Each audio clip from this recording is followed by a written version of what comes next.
ಸ್ನೇಹಿತರೆ, ದಿನನಿತ್ಯದ ಬದುಕಿನಲ್ಲಿ ನಾವು ಮಾಡುವ ಸಣ್ಣ ಸಣ್ಣ ತಪ್ಪುಗಳಿಂದ, ಆಹಾರದಲ್ಲಾಗುವ ಕಲುಷಿತತೆಯಿಂದ ಆರೋಗ್ಯ ಸಮಸ್ಯೆಗಳು ಉಂಟಾಗುವ ಸಾಧ್ಯತೆ ಇರುತ್ತವೆ. ಇದರಲ್ಲಿ ಪ್ರಮುಖ ಉದಾಹರಣೆ ಎಂದರೆ ಅಫ್ಲಾಟಾಕ್ಸಿನ್ ಎಂಬುವ ವಿಷಕಾರಕ ಪದಾರ್ಥ.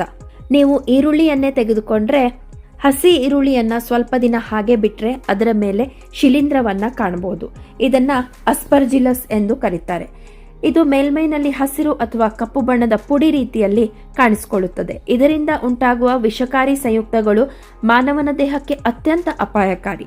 ವಿಶೇಷವಾಗಿ ಅಸ್ಪರ್ಜಿಲಸ್ ಫ್ಲೇವಸ್ ಎಂಬ ಪ್ರಭೇದ ಅಫ್ಲಾಟಾಕ್ಸಿನ್ ಎಂಬ ವಿಷಕಾರಿ ಪದಾರ್ಥವನ್ನು ಉತ್ಪಾದಿಸುತ್ತದೆ. ಇದು ಯಕೃತ್ತಿಗೆ ತೀವ್ರ ಹಾನಿಯನ್ನುಂಟು ಮಾಡುವ ಸಾಧ್ಯತೆ ಇರುತ್ತದೆ.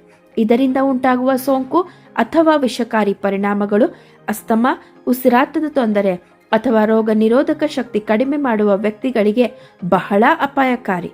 ಇಂಥವರು ಈರುಳ್ಳಿಯಲ್ಲಿರುವ ಶಿಲೀಂಧ್ರ ಕಣಗಳನ್ನು ಉಸಿರಾಟದ ಮೂಲಕ ಒಳಗೆಳೆದರೆ ಉಸಿರಾಟದ ಮಾರ್ಗದಲ್ಲಿ ಉರಿಯೂತ, ತೀವ್ರ ಕೆಮ್ಮು, ಶ್ವಾಸನಾಳಗಳ ಸೋಂಕು, ಅಜೀರ್ಣ ಲಕ್ಷಣಗಳು, ಅಲರ್ಜಿಯ ಲಕ್ಷಣಗಳು ಕಾಣಿಸಿಕೊಳ್ಳಬಹುದು. ಇದರಿಂದ ಈರುಳ್ಳಿ ಬಳಕೆ ಮಾಡುವ ಮೊದಲು ಅದು ಒಣಗಿದ ಶಿಲೀಂಧ್ರ ರಹಿತವಾಗಿರುವುದನ್ನು ಖಚಿತಪಡಿಸಿಕೊಳ್ಳಬೇಕು. ಸಾಮಾನ್ಯವಾಗಿ ನಾವು ರಸ್ತೆ ಬದಿಯಲ್ಲಿ ಅಥವಾ ಹೋಟೆಲ್ಗಳಲ್ಲಿ ಹಸಿಯಾದ ಈರುಳ್ಳಿಯನ್ನು ತಿನ್ನಬೇಕಾದ್ರೆ ಇದನ್ನು ಗಮನಹರಿಸುವುದು ತುಂಬಾ ಉತ್ತಮ.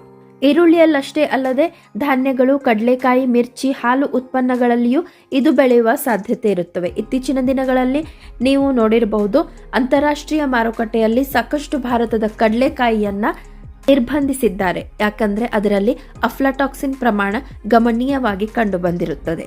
ಆದ್ದರಿಂದ ಆಹಾರ ಸಂರಕ್ಷಣೆ ಮತ್ತು ಸಂಗ್ರಹಣೆಯ ವೇಳೆ ಸ್ವಚ್ಛತೆ ಹಾಗೂ ಒಣಗಿದ ಪರಿಸರವನ್ನ ಕಾಯ್ದುಕೊಳ್ಳುವುದು ಅತ್ಯಂತ ಮುಖ್ಯ. ಇದರಿಂದ ತಿನ್ನುವ ಮೊದಲು ಯಾವಾಗಲೂ ನಿಮ್ಮ ಈರುಳ್ಳಿಯನ್ನು ಮತ್ತು ಇತರೆ ತರಕಾರಿಗಳನ್ನು ಚೆನ್ನಾಗಿ ತೊಳೆಯಬೇಕು. ಸಂಗ್ರಹಿಸಿದ ಆಹಾರಗಳನ್ನು ಆಗಾಗ ಸ್ವಚ್ಛ ಮಾಡುವುದು ಹಾಗೂ ಬಿಸಿಲಿಗೆ ಒಣಗಿಸುವುದು ತುಂಬಾ ಉತ್ತಮ. ಈ ನಿಟ್ಟಿನಲ್ಲಿ ನಮ್ಮ ಸಣ್ಣ ಸಣ್ಣ ದೈನಂದಿನ ಚಟುವಟಿಕೆಗಳಲ್ಲಿ ಬದಲಾವಣೆ ಹಾಗೂ ಜಾಗರೂಕತೆಗಳಿಂದ ಸಣ್ಣ ಸಮಸ್ಯೆಗಳನ್ನು ದೊಡ್ಡದಾಗಲು ಬಿಡದೆ ಸ್ವಾಸ್ಥ್ಯ ಸಮಾಜಕ್ಕೆ ನಾಂದಿ ಹಾಡೋಣ. ಎಲ್ಲರಿಗೂ ವಿಶ್ವ ಆಹಾರ ದಿನಾಚರಣೆಯ ಶುಭಾಶಯಗಳು. ಧನ್ಯವಾದ.